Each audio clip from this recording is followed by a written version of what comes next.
Assalamualaikum warahmatullahi wabarakatuh. Bismillah, alhamdulillah, wassalatu wassalamu ala rasulillah wa ala alihi wa ashabihi wa mawalah, amma ba'du. Sahabat zona amaliyah yang dirahmati Allah subhanahu wa ta'ala, pada kesempatan kali ini saya akan membahas mengenai keutamaan bulan Ramadan yang saya simpulkan dari beberapa hadis. Di antaranya adalah man fariha bidukhuli ramadhana haramallahu jasadahu 'alan niran. Barang siapa yang merasa gembira akan masuknya bulan Ramadan, maka Allah Subhanahu wa taala mengharamkan jasadnya untuk masuk neraka. Kemudian ada hadis lagi, idza kana awwalu lailatin min ramadhana yaqulullahu ta'ala, apabila sudah masuk malam pertama bulan Ramadan, maka Allah berseru, man dzalladzi yuhibbuna fanuhibbuh, barang siapa yang mencintai kami, niscaya kami pun akan mencintainya. Wa man dzalladzi yatlubuna fanatlubuhu, dan barang siapa yang mencariku, niscaya kami akan mencarinya. Wa man dzalladzi yastaghfiruna fanaghfiru lahu bi hurmati ramadhana, dan barang siapa yang memohon ampunan kepadaku, maka kami pun akan mengampuninya dengan keagungan bulan Ramadan. Faya'murullahu ta'ala al-kiramal katibin. Kemudian Allah subhanahu wa ta'ala menyuruh malaikat pencatat amal pada bulan Ramadan ini, bi ayyaktubu lahumul hasanati, agar mereka mencatat hamba-hambanya setiap amal kebaikan. Wala yaktubu alaihim sayyi'at, dan tidak mencatat amal-amal mereka yang buruk. Wa yamhullahu ta'ala anhum dunubahum al-madiyah, dan Allah subhanahu wa ta'ala niscaya akan menghapus dosa-dosa hambanya yang telah lalu. Dan itu ada hadis juga yang diterima dari Sayyid Ibnu Abbas radhiyallahu ta'ala anhuma.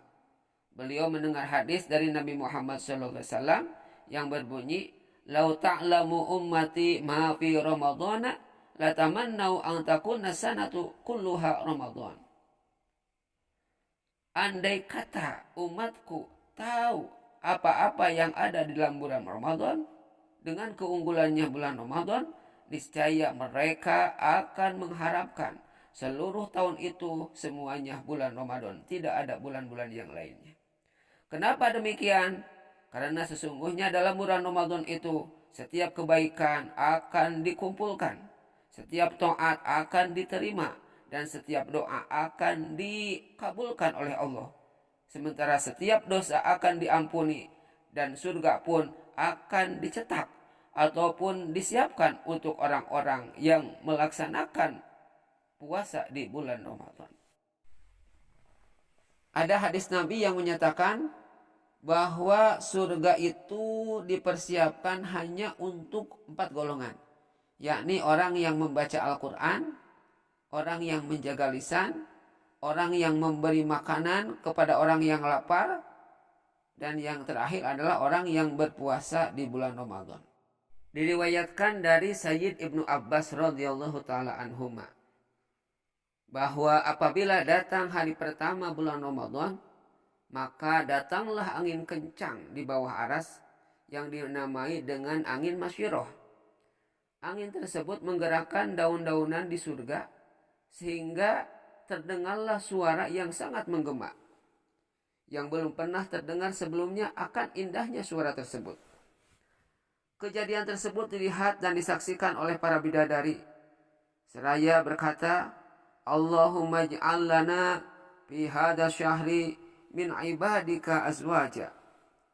Ya Allah, jadikanlah kami sebagai pasangan bagi hamba-hambamu yang selalu mengagungkan bulan Ramadan.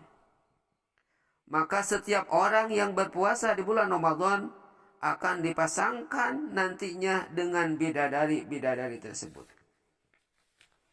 Sahabat zona amaliyah, ketahuilah bahwa setiap bidadari itu mempunyai 70 perhiasan yang berwarna-warni. Dan untuk wanita yang berpuasa di bulan Ramadan, maka baginya akan mendapatkan kamar yang terbuat dari batu permata.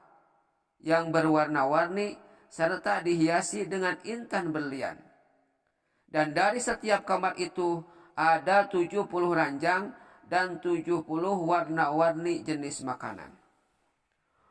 Oleh karena itu, penting bagi setiap mukmin harus mempersiapkan diri untuk memuliakan bulan Ramadan dengan cara menjauhi segala hal-hal yang mungkar dan menyibukkan diri untuk selalu taat dengan cara sholat, dengan tasbih, dengan dzikir, dan dengan bacaan-bacaan Al-Quran. Sahabat zona amaliyah, Allah Subhanahu wa Ta'ala berfirman kepada Nabi Musa bahwasannya kami memberikan 2 cahaya kepada umat Muhammad dan mencegah 2 kegelapan untuk umat Muhammad. Kemudian Nabi Musa bertanya, apa 2 cahaya itu wahai Tuhanku? 2 cahaya itu adalah cahaya Ramadan dan cahaya Quran. Nabi Musa bertanya lagi, dan apa 2 kegelapan itu ya Rabbi? 2 kegelapan itu adalah kegelapan di alam kubur dan kegelapan di hari kiamat. Sahabat zona amaliyah, diterima hadis dari Sayyid Anas bin Malik radhiyallahu taala anhu bahwasannya Nabi Muhammad sallallahu alaihi wasallam berkata, "Man hadara majlisal ilmi fi ramadhana kataballahu lahu bi kulli qadamin ibadata sanatin." Bahwa barang siapa yang menghadiri majlis ilmu pada bulan Ramadan, maka setiap langkahnya akan dicatatkan seperti ibadah 1 tahun. Wa yakunu ma'i tahtal arsy, dan aku akan bersamanya nanti di bawah aras. Wa man dawama 'alal jama'ati fi ramadhana a'tahu Allah ta'ala bi kulli raq'atin madinatan tamla'u min ni'amillahi ta'ala.